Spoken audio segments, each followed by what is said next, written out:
Spinning records ain't paying the bills around here. I get paid. $50. It's a start. Hey, Q, what, you a poet now? The flyest one, you know. Cruising down the street in my 6'4". Hey, that was dope, eh?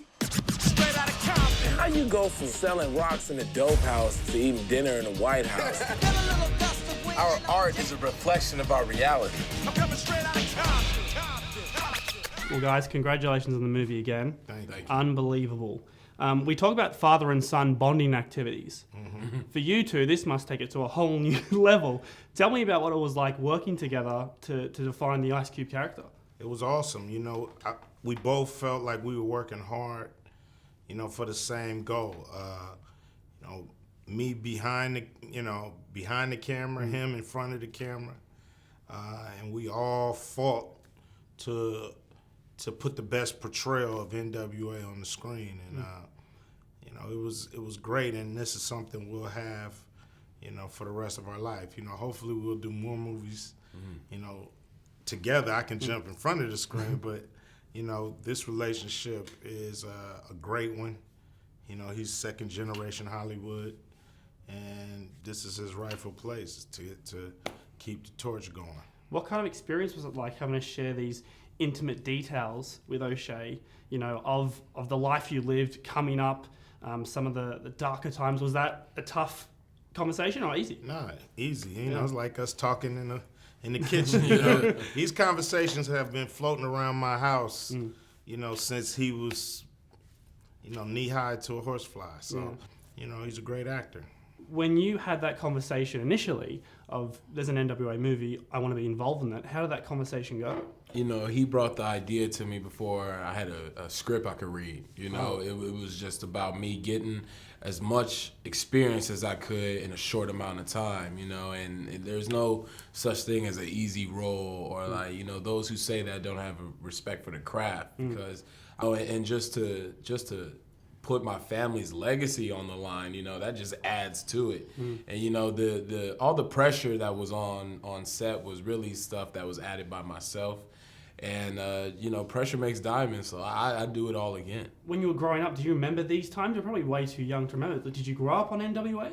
Oh, I grew up, I'm born in 1991, you know, so I've been biased towards solo Ice Cube for a long time. And you know, my older brother Daryl, who's an associate producer on the film, when I was about 12, 13, you know, he let me into the NWA, let me know what was going on. But these stories I've heard my whole life, and I knew if I get this role, it's just going to bump the authenticity of Straight Outta Compton, and that's what makes it the #1 biopic of all time.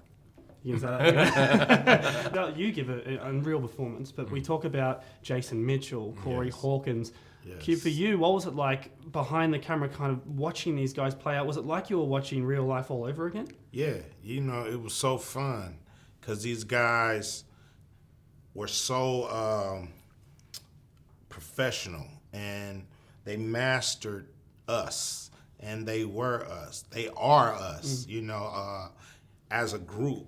You know, those guys are as tight as we were. You know, they've went through an amazing thing. You know, it's like they all started off unknowns, and then at the end of this ride, they all movie stars.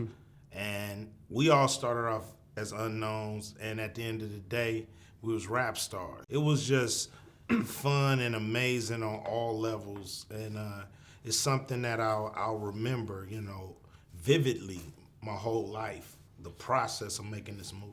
What about someone like Paul Giamatti, an established actor like him, coming in with these fresh up-and-coming actors? What did he bring to the table? He was the key. Yeah. He was our anchor. He was to let everybody know we were making a serious movie. Wow. That we wasn't just making a, you know, amateur hour. Paul was the veteran in the rookie locker room, you know. He really had things to say to all of us. Even Neil Brown Jr. plays Yella and Aldous Hodge plays Red. And he has something to say to all of us. His father is a key component in American baseball. You can look him up. And he was just telling me the pressure that he would feel if he had to portray his father. And, you know, it's just those type of words that encourage you and let you know that we're all trying to make the same beautiful project. Wow. And in a bit to pit you two against each other here, I want to ask you first, when you were preparing for this character, what do you think you nailed the best and what do you think you needed the most work? I'm going to ask you right after. I think I nailed the anger. Yeah? You got the mean face? Yeah, I think that office scene, I think I was locked in. You know, I felt like I was in it. Can you guys do like a polar opposite right now? Do the mean face. Can you do that? My face always.